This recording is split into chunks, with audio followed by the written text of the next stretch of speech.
Well, hi there. I'm out here at a local park. I wanted to take the opportunity before I start my Colorado Trail through hike to show you what I've got in my backpack.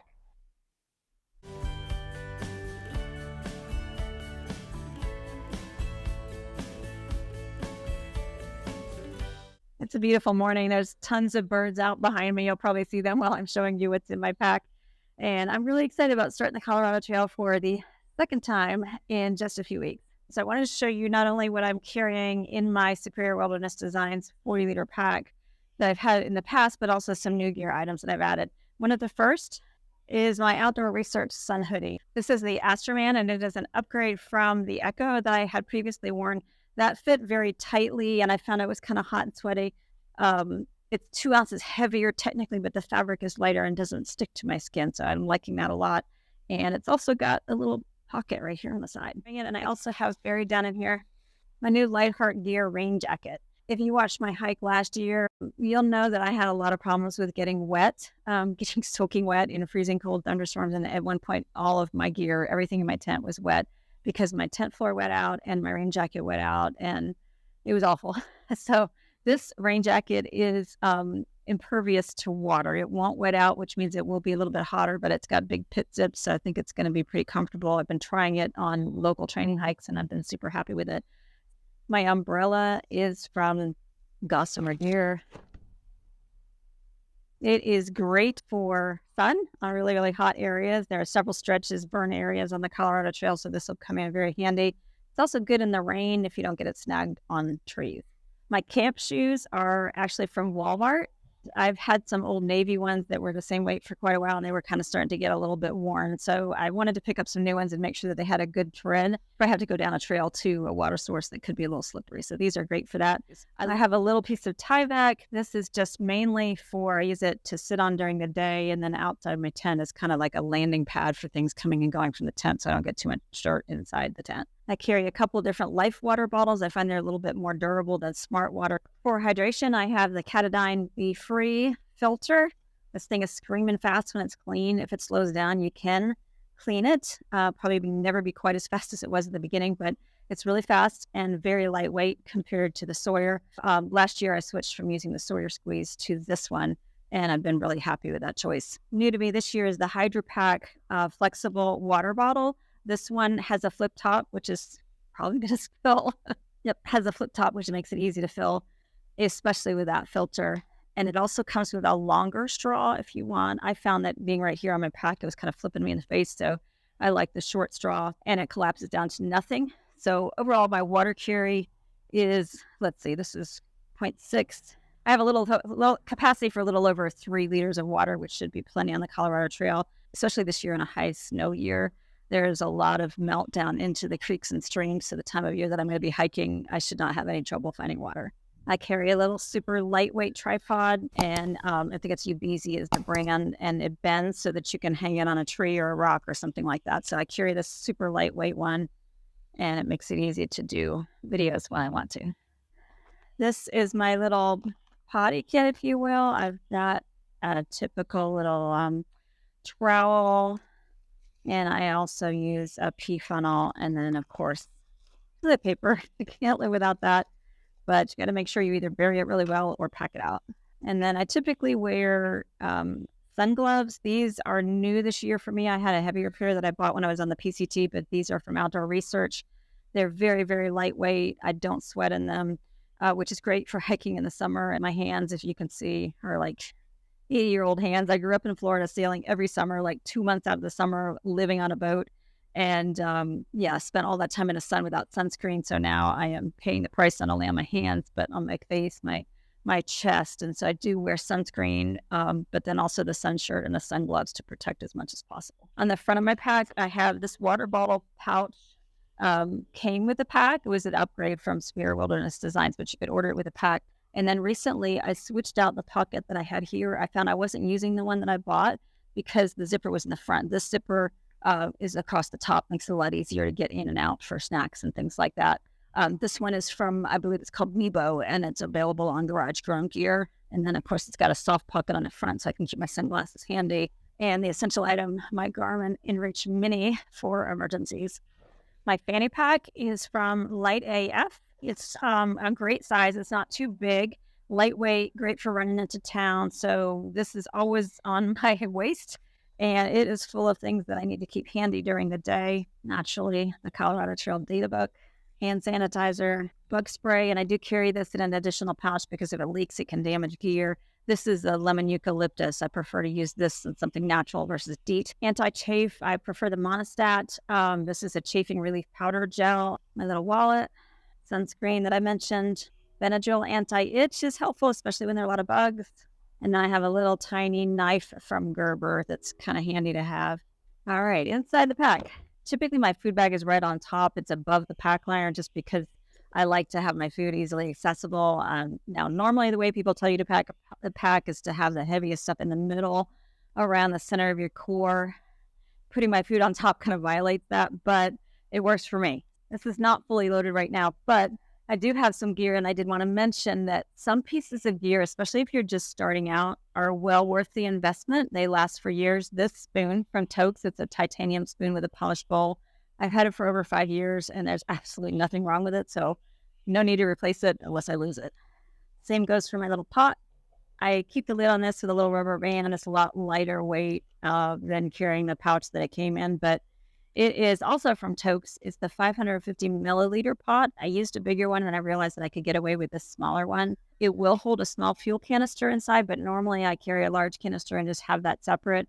So I use this for things like my lighter, some fireproof matches for an emergency, my little tiny stove from MSR, Pocket Rocket, and a bandana. So, like I said, some things last forever. I've had this pot for over 5 years, the bandana for over 5 years. I got it when I was hiking the AT. Same for the stove. This was an upgrade from a cheap Amazon stove that I had that I bought in Hot Springs, and it's still going strong. So if you're concerned about the investment, just think about how much do you really enjoy backpacking, and if you're going to be doing it for years, it's okay to spend a little bit more money on gear that's going to last. My food bag for the Colorado Trail is the Ursack. This is heavier than the dry sack that I've used in the past, which I prefer. However, bears can be a problem and other critters can be an issue on the Colorado Trail. And they've actually implemented some new rules regarding food storage. So this is acceptable if you store it properly. And because so many people do have Ursacks, I went ahead and just put like a little reflective smiley face on it so that if I'm in camp with a lot of other people, it'll be easy for me to pick out my food bag. However, it did scare me one night when I was camping. I opened up my tent and saw this big face smiling. Inside my pack, I have a pack liner. This is just a trash compactor bag that came from Ace Hardware. They're inexpensive. I think you can get a box of 10 for less than $10. So easy, replaceable, and it's a lot more sturdy than either a Nylaflume or just a regular trash bag. This little pouch from Eagle Creek, I call it my tent bag because everything I need at night when I'm in my tent is in here, and I can just take it out as I'm unpacking and throw it in, and I can find everything pretty easily.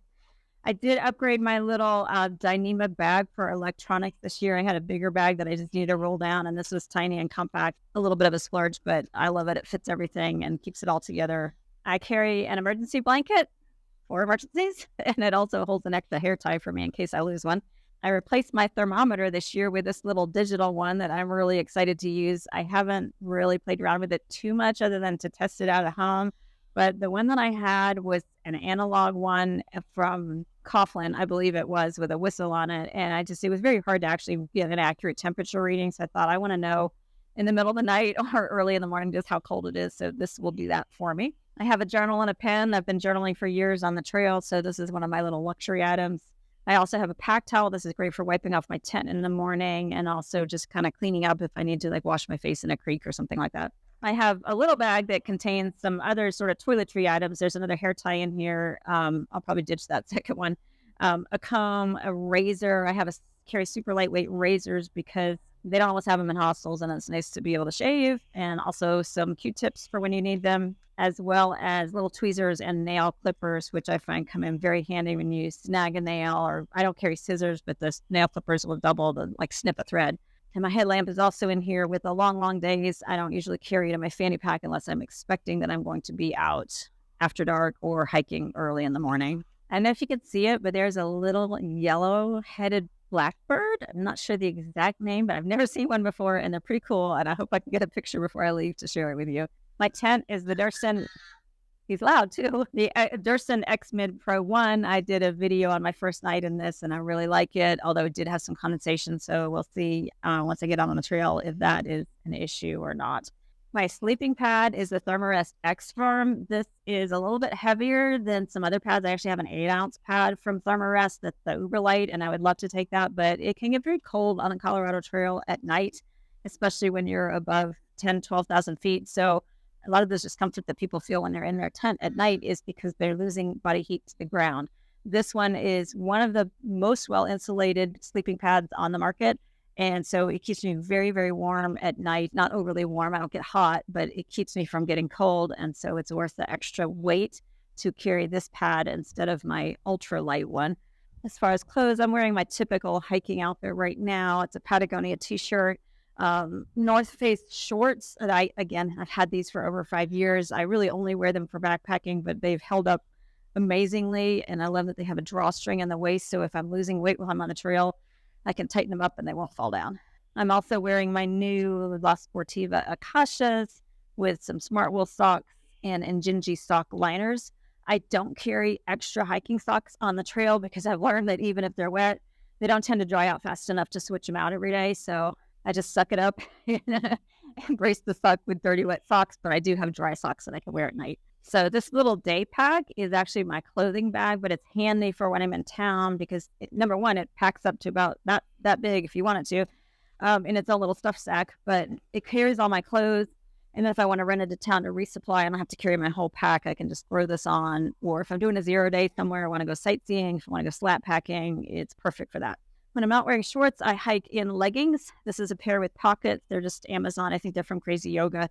I might be switching these out with a different pair, but I really like these. They're comfortable. They dry quickly, and my rain pants go on right over them if I get wet or if it gets really cold. This is my Mountain Hardwear Ghost Whisper hoodie. This is a down hoodie, and again, this one went on the AT with me back in 2018. It's holding up well. A couple little tiny places where I had to patch it with some tenacious tape, but it's got years more life in it. And for a fleece, I have a Melly, which you can buy in Leadville if you have an appointment. They're amazing, but they're heavy. So my Melly is staying home. This Mountain Hardwear fleece is very, very lightweight and has like a really interesting kind of fleece. Like all these fibers have air in them, which is what keeps it so light. And it's also very, very warm for the weight.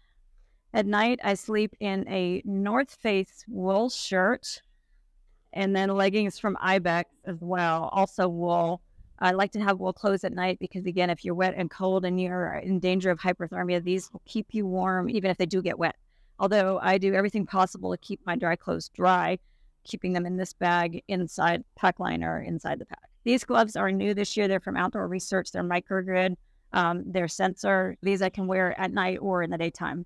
My Columbia hat, again, another item that's been with me for many, many years. It's got the heat shield on the inside, although that is starting to wear off a little bit. I wear this at night. I sleep in it because I use a quilt and it helps to keep my head warm. Rain mitt made by REI for the super cold rainy days. And rain pants from Patagonia. I've had them for over 5 years. I used them on the AT. They're great. They're lightweight. They don't make them anymore, unfortunately.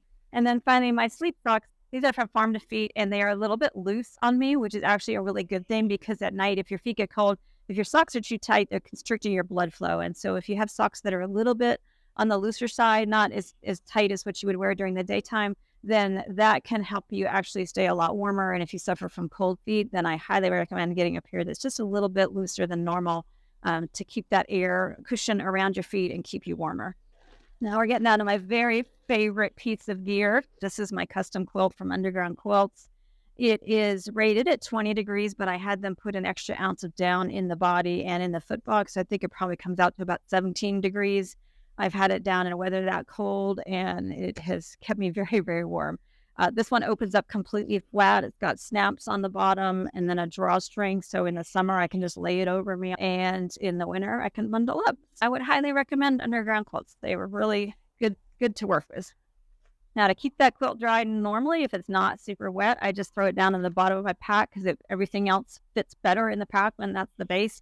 If it's a cold, rainy day, projected to be rainy all day, if I'm worried about getting it wet, I will put it in this Dyneema bag from Mount Laurel Designs, but normally this just sits in the bottom of my pack until I need it. My pillow is a Sea to Summit. It's got one side that's down, so it's super comfortable. And I say it's super comfortable, but the fabric that's on the top of this is almost kind of a plastic. It's got a little bit of a fleece on the other side, so you could flip and put your face on this side. I don't really like the feeling of this on my face at night, so I just made a little silk pillowcase that I can toss it in. This weighs nothing, but it makes a big difference in terms of my sleep quality when I have my face against this versus this fabric right here.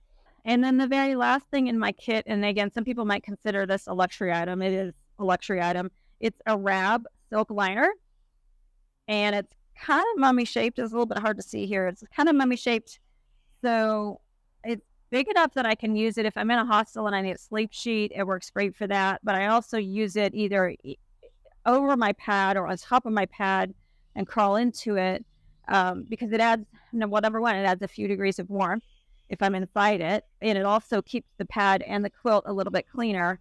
And then one thing I just did, and I'll be testing out on the Colorado Trail, is it's got a flap here that goes over the top of the pad, but I find that I move around a lot at night and it comes off. So I just put some elastic on here, and I'm going to see if that actually helps it stay on the pad a little bit better. So anyway, that's my kit for the Colorado Trail this year. If you have any questions about the gear, feel free to reach out to me. I'm putting a complete gear list down in the description of this video so you can see everything with links on where to buy it if it is still available. Because like I said, several of these items I've had for many years. They're serving me very well. And the investment for some of the higher end items was definitely worth it because I'm using them over and over again over time, of course, taking good care of them. And really glad that for a few things that I decided to spend a little bit of extra money and get the quality and not have to worry about things breaking or having to be tossed out. I hope you've enjoyed this video. If you have, go ahead and subscribe down below. And be sure to watch my Colorado Trail trip, which is coming up. I think I'm going to be posting actually every day this year, which is different for me. But that way you can see my progress and see each section of the trail as I go. So thank you for being with me, and I'll see you soon.